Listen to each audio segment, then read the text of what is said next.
अगर मैं आप लोगों को एक वर्ड बोलूँ रिच, तो आपके अंदर आपके दिमाग में सबसे पहले किसका नाम आएगा? हो सकता है बिल गेट्स, हो सकता है इलॉन मस्क, हो सकता है जेफ बेजोस। लेकिन क्या आपने ये कभी सोचा है एक 20 साल का लड़का या फिर एक 25 साल का लड़का वो भी एक मिलियनेयर बन सकता है? ज़्यादातर केसेस में हम ये सोचते ही नहीं, क्योंकि हमारी ये बिलीफ सिस्टम से मैच ही नहीं करता है। हम सोचते हैं कि अगर हमें एक अमीर बनना है तो हमें एक अच्छा नौकरी करना होगा या फिर एक छोटा मोटा बिजनेस करना होगा, और उसके बाद हमें पैसे बचाने होंगे या फिर हमें छोटे मोटे इन्वेस्ट करने होंगे, और उसके बाद एक टाइम ऐसा आएगा जब हम एक मिलियनेयर बन जाएंगे। 60 साल हो सकता है, 70 साल हो सकता है, धीरे धीरे हमारे पैसे मल्टीप्लाई करेगा और हम बिलियनियर या फिर मिलियनेयर बन जाएंगे। लेकिन एक बात सोचो, अगर आप लैम्बोर्गिनी चला रहे हो 60 साल की उम्र में, तो कैसा रहेगा? आई नो कि आप फ्रस्ट्रेटेड हो रहे हो कि यार ये सब तो हमें पता है, इसके अलग और क्या है? तो मैं बता दूं, इसके अलग भी बहुत कुछ है। लेकिन एक बात तो आपको मानना ही होगा, अगर आपको डांस सीखना है तो आपको एक प्रोफेशनल डांसर से सीखना होगा, अगर आपको स्विमिंग करना है तो आपको एक प्रोफेशनल स्विमिंग से सीखना होगा, और अगर आपको रिच बनना है तो आपको एक रिच पर्सन से सीखना होगा। यहाँ पे देखा जाए तो मैं भी उतना ज़्यादा रिच नहीं हूँ, और आपको जो बोलते हैं वो ये बात वो भी इतने ज़्यादा रिच नहीं होंगे। तो आपको कहाँ से सीखना चाहिए? चलिए मैं आपको बताता हूँ। तो फिर आइए सीखते हैं MG डिमार्को से, जो कि असल में एक मिलेनियर है, जो कि 35 साल की उम्र में एक असल में मिलेनियर बन चुके थे। मतलब कि उनकी सालाना इनकम करीब करीब 1 से 2 मिलियन डॉलर के आसपास थी। अगर इस टाइम की बात करें तो 1 मिलियन की मतलब करीब करीब 7 से 8 करोड़ रुपए के आसपास, जो कि एक नॉर्मल जॉब से तो बहुत ज़्यादा है। वो बताते हैं कि मिलेनियर बनने की सिर्फ 3 रास्ते होते हैं। पहला, साइड वर्क। अब साइड वर्क में क्या होता है कि फॉर एग्जांपल एक फैमिली में एक लड़का है जो कि 20 से 25 हज़ार रुपये कमाता है, जो कि एक एवरेज डिसेंट अमाउंट है, अच्छा अमाउंट है। तो वो 20 से 25 हज़ार कमाता है, लेकिन वो फिर से वो खर्च भी करता है, और उसके बाद वो सोचता है कि कब हमारा नया पेचेक आएगा और हम फिर से ये अमाउंट जोड़ेंगे और फिर से खर्च करेंगे। हो सकता है उसकी सैलरी 20-25 हज़ार की हो, लेकिन उसके पास शायद iPhone 12 या फिर 2-3 लाख का फ़ोन होगा, अच्छे अच्छे गाड़ीज होंगे जो कि एक्चुअल में EMI में लिए हैं, लेकिन वो शो अप करते हैं। अब ऐसा नहीं है कि हर साइड वर्क एक गरीब इंसान ही होगा, ऐसे भी बहुत बार होते हैं कि एक बहुत अच्छा एथलीट या फिर एक बहुत अच्छा इंसान जो कि एक बहुत अच्छा गाना गाता है, ऐसा कुछ इंसान अचानक बैंकरप्ट हो जाते हैं। कैसे? क्योंकि वो एक साइड वर्कर थे। तो इसी तरीके से अगर आप चलते हैं, पैसा आया और उसे खर्च कर दिया, तो आप कभी भी मिलियनर नहीं बन सकते। अब आ जाते हैं दूसरे इंसानों की तरफ, जो कि है स्लो लेन।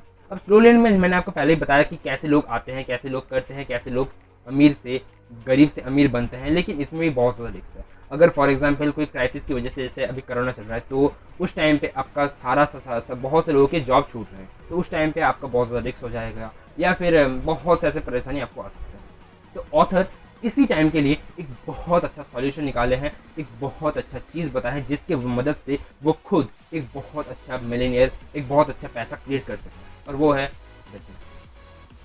अगर आपको मिलियनियर बनना है बहुत कम समय में, तो आपके लिए एक ही चॉइस है, वो है बिजनेस। ये जो रोड है ना, इसमें कोई लिमिट नहीं है, इसमें आप जितनी तेज़ हो सके उतनी तेज़ भाग सकते हैं, लेकिन आपको ख्याल भी रखना होगा कि आप भागते भागते गिर ना जाए, क्योंकि बिजनेस में रिस्क बहुत होता है। इसीलिए ऑथर हमें ऐसे कुछ पॉइंट बताते हैं ताकि हम बिजनेस से रिस्क फ्री हो सकें।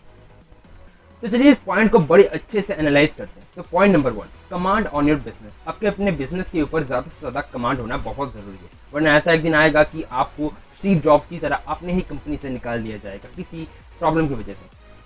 अब दूसरा पॉइंट है, आपको कुछ यूनिक बनाना है। जैसे फेसबुक ने बनाया अपना एक यूनिक प्लेटफॉर्म, कोका कोला ने बनाया उसके जैसा ड्रिंक कोई नहीं बना सकता है। ऐसे कुछ यूनिक आइडिया जो आपके किसी ना किसी जगह में आपका एक एंट्री बैरियर बना दे, चाहे वो प्रोडक्ट में हो, मार्केटिंग में हो, किसी ना किसी जगह में, ताकि और कोई उसे आसानी से न बना सके, तो आपका बिजनेस बहुत ज़्यादा कामयाब होगा। अब आ जाते हैं थर्ड पॉइंट पे, वो है टाइम। अब ये देखिए कि आपका बिजनेस कितना ज़्यादा आपसे टाइम ले रहा है, कि आपका बिजनेस बहुत ज़्यादा आपके ऊपर टाइम, अगर आप बहुत ज़्यादा टाइम देते हो तभी आपका बिजनेस चलता है, तो वो एक बिजनेस नहीं, वो एक जॉब है जो कि आपको एक सेल्फ एम्प्लॉयड बना रहा है। तो उस टाइम को उस पॉइंट का बहुत ध्यान से देखिए। अब आ जाते हैं बहुत इंपॉर्टेंट इन दोनों पॉइंट में, ये दोनों पॉइंट बहुत इंपॉर्टेंट है, और ये है नीड। तो नीड क्या है? आप एक सिंपल सी बात समझ लीजिए, अगर आप कोई बिजनेस कर रहे हैं, तो इसका मतलब ये है कि आप कोई सर्विस या फिर कोई प्रोडक्ट सेल कर रहे हैं। तो कस्टमर, अगर आपको जो कस्टमर है वो आपका बिजनेस या फिर सर्विस नहीं देखेगा, वो देखेगा कि आपका सर्विस उसका कितना ज़्यादा प्रॉब्लम सॉल्व कर रहा है, आपका बिजनेस कितना पुराना है, कितना ट्रस्टेड हो आप, ये वो नहीं देखेगा, वो देखेगा कि उसका कितना ज़्यादा प्रॉब्लम सॉल्व हो रहा है, तभी वो आपको पे करेगा। इसीलिए हमेशा अपने कस्टमर के नीड के ऊपर, उसके प्रॉब्लम सॉल्व के ऊपर काम करो।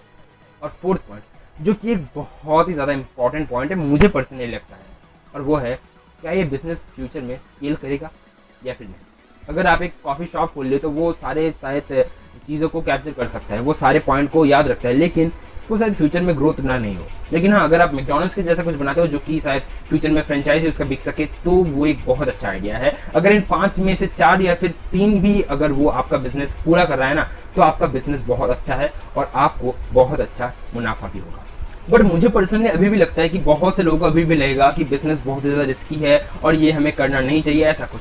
तो मैं आपको बता दूं कि एम.जी. डिमार्को ने एक और उसके इस बुक में पॉइंट लिखा है जो कि बहुत ज़्यादा इंपॉर्टेंट है। इस पॉइंट को अगर आप समझ लेते हो तो आपको बिजनेस में बहुत ज़्यादा क्लैरिटी मिल जाएगी, जो कि मैं आपको बताऊंगा नेक्स्ट वीडियो में। इसीलिए सब्सक्राइब कर लीजिए और अगर वीडियो आपको अच्छी लगी तो लाइक कर दीजिए और शेयर कर दीजिए। और हाँ, नेक्स्ट जो वीडियो है ना उसे ज़रूर से देखिए, क्योंकि उसमें मैं आपको बताऊंगा एम.जी. डिमार्को आपको बताएंगे कि आपको बिजनेस कैसे करना चाहिए, उसका मेन फंडा क्या है, बिजनेस का मेन मतलब क्या है, और सिर्फ 2 पॉइंट बताऊंगा बिजनेस करने के लिए। उस वीडियो को देखने के बाद आपको लगेगा कि यार बिजनेस तो बहुत ईजी होता है यार। तो चलिए मिलते हैं नेक्स्ट वीडियो में, तब तक के लिए बाय।